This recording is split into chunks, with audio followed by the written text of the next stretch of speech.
За хоол зууч мэргэжилт нь хүн амын хоол тэжээлийн байдлыг судлаж өндөж дүгнэх тэдгээрт үр дүнгийн боловсруулалт хийх мөн халдварын бус өвчлөлөөс урьдчилан сэргийлэх тэнцвэртэй зөв зохистой хоолтын талаар мэдлэг ур чадвар эзэмших байгаа.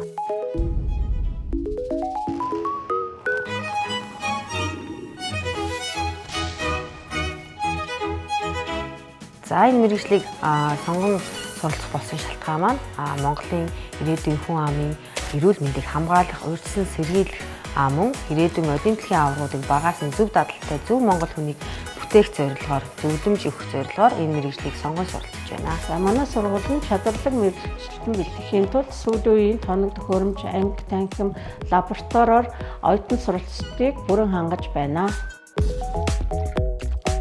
Багш нараараа заалгах мэргэжлийн зөвлөмж авах ирээдүйд том хүнсний техник, технологийн байгууллагуудад ажиллахад эндээ маш олон туршлагыг хоригдлуулж ирээдүйд бэлтгэгдсэн боловсон хүчин болж гарах зорилгоор энэ сургуулаа сонгон суралцж байна. Засгийн газрын 102 тушаалаар хоол зууч мэргэжилт нь тэтгэлэг олгох. Энэ нь болохоор ерөнхийдөө 2.8 голч дүнтэй хүүхдэд бол 70%, 3-аас дээш голч дүнтэй хүүхд 100% тэтгэлэг олгохоор байгаа.